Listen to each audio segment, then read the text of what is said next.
खबरों के निष्पक्ष विश्लेषण के लिए सब्सक्राइब करें Jantantra TV and press the bell icon. Never miss any update.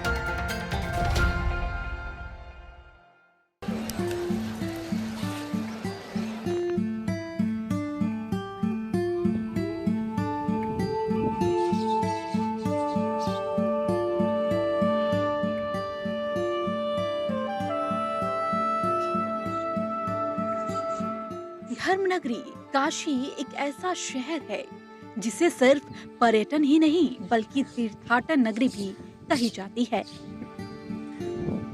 इस शहर को जिंदा शहर बनारस कहते हैं, जहां कभी रात नहीं होती। गंगा की लहराती लहरों के साथ सुबह बनारस की खूबसूरती और मंदिरों से सुनाई देने वाली घंटे घड़ियालों की आवाज, जिसमें मिश्रण है भगवान बुद्ध के तपोस्थल सारनाथ का।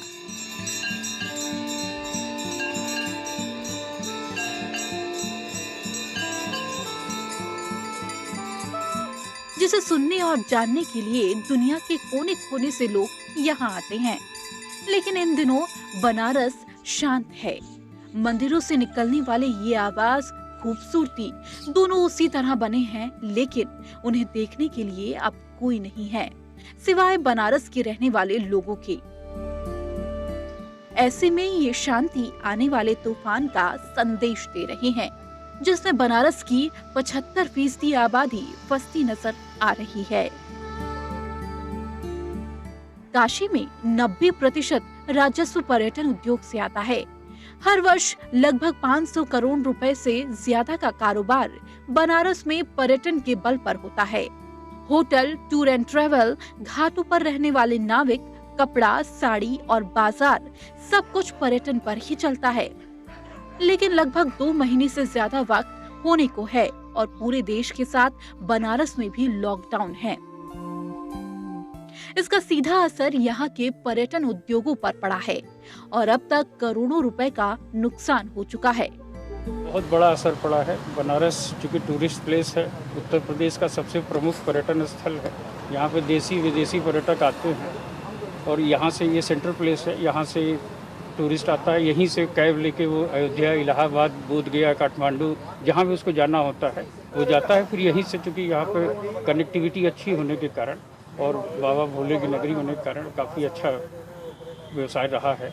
लेकिन अब अगले साल तक की सारी बुकिंग कैंसिल हो गई है, मार्च तक की, और 2022 तक तो उम्मीद कम से कम नहीं दिखाई दे रही है कि कोई टूरिस्ट एज ए टूरिस्ट यहाँ पर बनारस में आएगा। घाट पे जब से ये आपका ये हुआ था, पब्लिक लॉकडाउन शुरू हुआ था और जनता कर्फ्यू लगा था, उसके पहले से ही गंगा आरती बंद है। और उसके पहले से ही जब कोरोना स्टार्ट हुआ था और इंडिया में, तभी से लेकर के यहाँ पे पब्लिक आना बंद हो गए। इसके कारण यहाँ पे घाटों पे रहने वाले, जो घाटों से जीविका चलाते थे, जैसे घाट पे बैठने वाले तीर्थ पुरोहित हैं और जैसे यहाँ पे माला फूल बेचने वाले हैं, जैसे यहाँ के नाव वाले हैं, जैसे यहाँ के पैसा खोजने वाले हैं, सभी लोगों की जीविका पे बहुत ज़्यादा असर पड़ा है। तो नावें चल नहीं है फिलहाल? अभी नहीं, नावें भी नहीं चल रही है और यहाँ के लोग भूखमरी के कागार पे दम आ चुके हैं और बहुत ज़्यादा स्थिति ज़्यादा खराब है और सरकार इस चीज़ों पे ध्यान नहीं दे रही।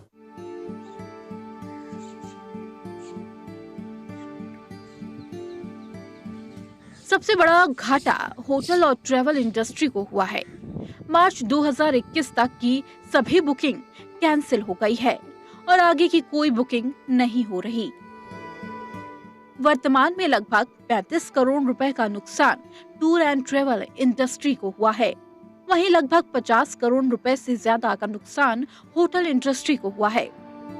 इतना ही नहीं, बनारसी साड़ियां, बनारसी पान, मोटर बोट और नावें सब कुछ नुकसान की जद में है। कुल मिलाकर बनारस में नुकसान का आंकड़ा अब तक 100 करोड़ के आसपास पहुंच चुका है और लगातार सैलानियों के बनारस से दूरी बनाए रखने की वजह से यह बढ़ता ही जा रहा है। इसकी वजह से पर्यटन में उद्योग से जुड़े हजारों परिवार संकट से जूझ रहे हैं। इंडस्ट्री में हो रहे घाटे के बीच पर्यटन उद्योग को हो रहे नुकसान की भरपाई कैसे होगी, यह किसी को समझ नहीं आ रही। खुद पर्यटन विभाग बीते 5 सालों की तुलना में इस साल को सबसे खतरनाक मान रहा है। क्योंकि पर्यटन उद्योग अर्श से फर्श पर पहुंच गया है। महज मार्च अप्रैल में 2 महीने में लाखों में रहने वाले सैलानियों के आंकड़े कुछ हजारों में सिमट गए हैं। पर्यटन हमें लगता है कि इससे प्रभावित होने वाला सबसे बड़ा क्षेत्र है बनारस, क्योंकि जो कि पूरी इसकी इकोनॉमी ही एक तरह से पर्यटन पे है। और 2 महीने से कोई पर्यटक नहीं आया। जो पर्यटक हैं 335 लाख विदेशी वो रुके हुए पीजी में, वो भी कहीं बाहर नहीं निकल सकते हैं क्योंकि इतना हार्ड टाइम है, कठिन समय है। तो हर उद्योग में हर जगह एक कठिन समय आता है। ये कठिन एक समय परीक्षा की घड़ी है।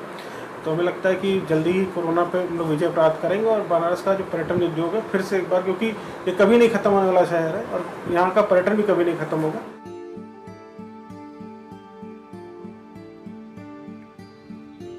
वाराणसी में हर साल लगभग 3 लाख सैलानी धर्म नगरी में आते हैं, जिसमें लगभग 400 करोड़ का कारोबार होता है। लेकिन ताजा आंकड़े के अनुसार मार्च और अप्रैल में ये आंकड़ा सिर्फ 6000 तक ही सीमित रह गया और आने वाले मार्च 2021 तक की बुकिंग कैंसिल हो चुकी है। ऐसे में बड़ा सवाल ये है कि बनारस की ये 75% आबादी कैसे गुजारा करेगी? क्या सरकार इस उद्योग के लिए कोई दूसरा विकल्प तैयार करेगी? ये तो आने वाला वक्त ही बताएगा। फिलहाल इस व्यवसाय से जुड़े हजारों लोग अपनी बेरोजगारी को लेकर चिंतित हैं, क्योंकि छटनी का असर तो इन पर भी पड़ना शुरू हो गया है।